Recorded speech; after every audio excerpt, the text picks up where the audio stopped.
everybody. Welcome back. This is Miss Faye, and this is my world. Today's topic is how to survive an abusive relationship. How to survive it. Before we get started, I'd like to say welcome. Welcome to the channel. Welcome to all the new viewers, the new subscribers, and welcome to you who have been with me from the beginning. I really appreciate you. Now, to get us started, I did pull a short video. Let's watch this video, and then we have a letter. We're going to dive right into this letter and talk about this issue. How to survive an abusive relationship. Here we go. Being in an abusive relationship can literally change your personality. The longer you spend with your abuser, you might find that you feel like you're turning into a shell of your former self, or that you're reacting almost irrationally to regular everyday stressors, or feel like you've lost who you once were. But this isn't necessarily permanent. When you're in an abusive relationship, you are a product of your environment. So as you transition out of that relationship, this is just a reminder to forgive yourself for things that you did when you were in survival mode. Many years ago, I was with a guy who would gaslight me, manipulate me, lie to me, cheat on me, and made me feel that my own body was his and not my own. I finally got the courage to leave, but then I found myself in another relationship that was the same, and then another. The trauma of an abusive relationship can train our nervous system to see the abuse as the new normal in order to survive. And this can create a pattern where we fall into the same situation over and over because it feels familiar. This can continue until we stop to heal the trauma and change the relationship we have to ourselves and to our body. This can take a long time and it is impossibly hard, but you are strong and you are worth it. All right, let's dive into this letter and see what she says. I am a 32-year-old woman, and I have been married for 6 years. Before I got married, we were together for 2 years, and it was great. He treated me like a queen. He was so loving toward me. We had great times. It seemed like we had the perfect relationship. All right, you know what? I want to say something about that, because a lot of times when you are beginning a relationship, you say 2 years. Did you see him a lot during those 2 years? Or did you just see him, like on the weekends when he came over and had fun together and then he went away? Did you see him really? All right. You see, that's the thing, ladies. You need to be really looking at your dates to see if they're going to be able to stand the test of time.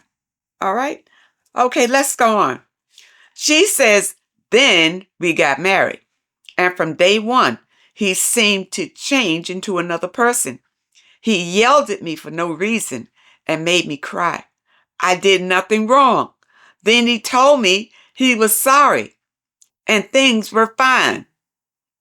Throughout our marriage, on and off, he would come up to me and say to me that he doesn't think he wants to be married. It sounds like this dude is bipolar.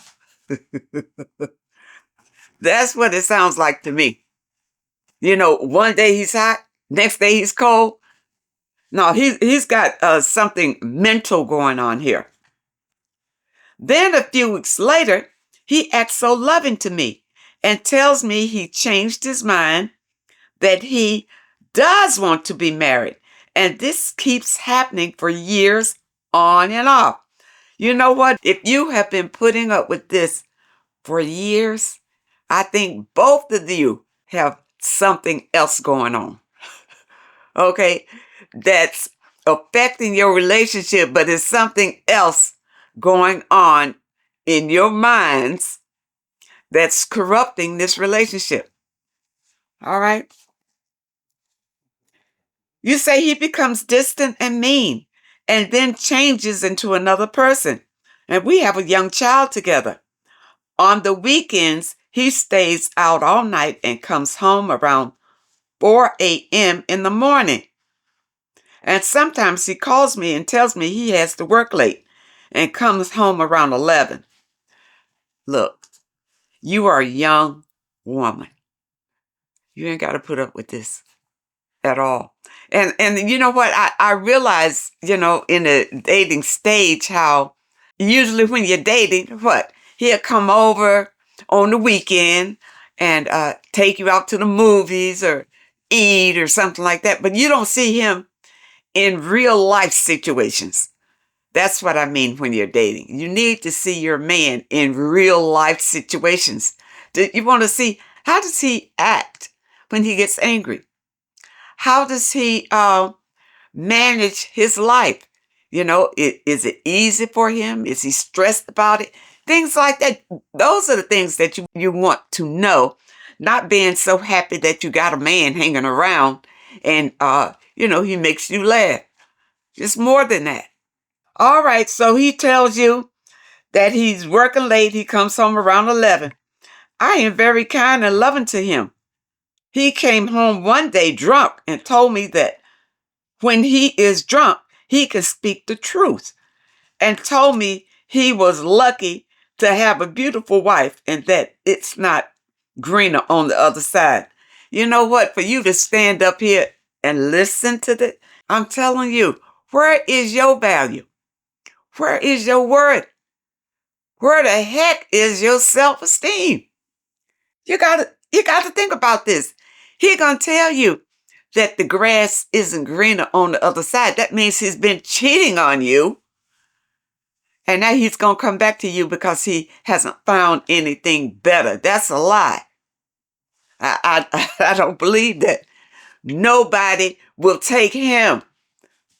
That's why he hasn't found anybody who would accept him and his ways. You see, that's why he keeps running back to you. Not that he loves you or anything like that. It has nothing to do with the child, because he wouldn't act this way if he cared about you or the child. Okay, you got to know that. Then a few months later, I find a woman's name and phone number in his briefcase. He lies and says it's no one. Well, that just means that, it doesn't mean anything to him, but it doesn't mean that he's not having sex with these people. That's the thing, because remember now, men can have sex with women that they don't care anything about. So for him to say it doesn't mean anything, he's probably telling the truth. It doesn't mean anything, but that doesn't mean that he's not doing something inappropriate with her, or he wouldn't have her number. You understand? But see, this whole letter is really about you. You. Because you are the one accepting this. You can't change him. No matter what you do, no matter what you say, you cannot change him. You have to take care of yourself. And once you understand that, then you can start building your own foundation. If you're only 32 years old, there's no reason for you to accept that. You can start over. All right? Now, the longer that you stay, the worse it's going to get. Okay? You say that he's already mistreating you and telling you that he don't want to be with you and things like that. Why are you still there?